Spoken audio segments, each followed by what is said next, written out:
उत्तर प्रदेश के एक छोटे से कस्बे राजापुर में एक फैक्ट्री थी। Rajapur cotton mills.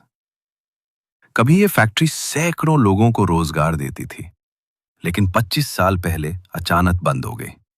कहते हैं कि एक रात पूरी फैक्ट्री में आग लग गई और उस हादसे में 17 मजदूर जलकर मर गए। तब से वो फैक्ट्री वीरान पड़ी थी। लोग कहते थे रात के समय वहां से अजीब चीखें आती हैं, कोई मदद मांगता है। लेकिन अब शहर का युवा यूट्यूबर रघु, जो हॉरर लोकेशंस पर वीडियो बनाता था, उसने तय किया कि वो इस फैक्ट्री में रात बिताएगा और सच्चाई का पता लगाएगा। रात के 11 बजे रघु अपने दो दोस्तों इमरान और नीरज के साथ वहां पहुंचा। हाथों में टॉर्च, कैमरा और कुछ जरूरी सामान था। गेट पर जंग लगा था, लेकिन ताला टूटा हुआ था, जैसे किसी ने अभी अभी खोला हो।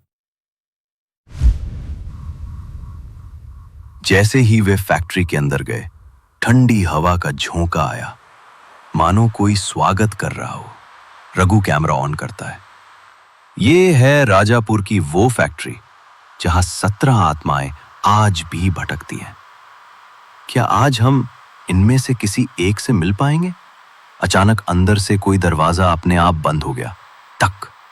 तीनों चौंक गए, पर हिम्मत करके आगे बढ़े। वे पुराने ऑफिस एरिया में पहुंचे। फर्नीचर टूटा हुआ था, दीवारों पर काली फफूंदी और हवा में गंध, जली हुई त्वचा जैसी। तभी एक हल्की सी चीख सुनाई दी। बचाओ! इमरान ने पूछा, तुमने भी सुना? नीरज बोला, किसी ने मदद मांगी, लेकिन वहां कोई नहीं था। फिर उन्हें दीवार पर खून से लिखा मिला, वो वापस आएंगे। रघु बोला, कौन वापस आएंगे? रघु ने EVP, electronic voice phenomenon device निकाली, जिससे आत्माओं की आवाज रिकॉर्ड की जा सकती है। उसने पूछा, अगर यहां कोई आत्मा है तो कुछ कहो। कुछ देर चुप्पी रही, फिर डिवाइस में तेज शोर के बीच एक आवाज आई, हमें जलाया गया। तीनों सन्न। नीरज तो कांपने लगा। तभी फैक्ट्री की मशीनें अपने आप चलने लगी, जबकि बिजली नहीं थी। घूं घूं घूं पुरानी मशीनें आवाज कर रही थी, जैसे किसी ने उन्हें दोबारा चालू कर दिया हो। वे भागने को हुए तो देखा जिस दरवाजे से आए थे वो गायब हो गया। ये क्या मजाक है? इमरान बोला। हर कोना बदल चुका था। दीवारों पर खून, लाशें लटकी हुई छायाओं में दिखाई देने लगी। तभी उन्हें एक बच्चा दिखा, 7 साल का, काले कपड़ों में। वो बोला, तुम भी जलोगे जैसे हम जले, और हवा में गायब हो गया। उन्हें एक कोना मिला जहां जली हुई फाइलें पड़ी थीं। रघु ने एक डायरी उठाई। लिखा था 6 जून 1999। मालिक ने कह दिया कि बाहर मत निकलो। हम सब अंदर ही थे जब उसने आग लगवा दी। हमारी चीखों से भी उसकी आत्मा नहीं कांपी। आज वो सब राख बन चुके हैं, लेकिन इंतजार खत्म नहीं हुआ।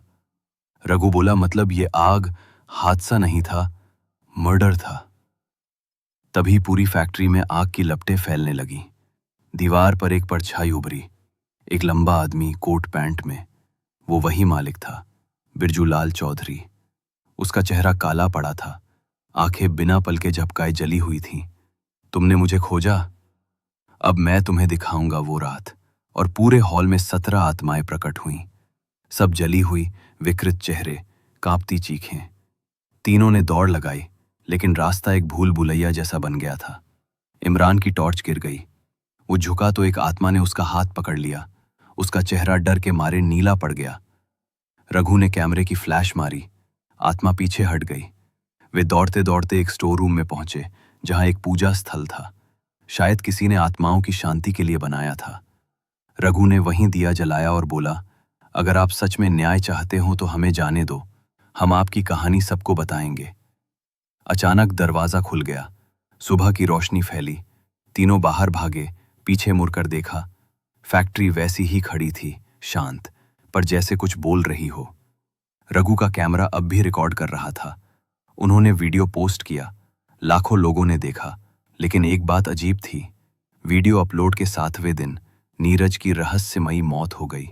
रिपोर्ट में लिखा था, जैसे किसी ने अंदर से उसकी आत्मा जला दी हो।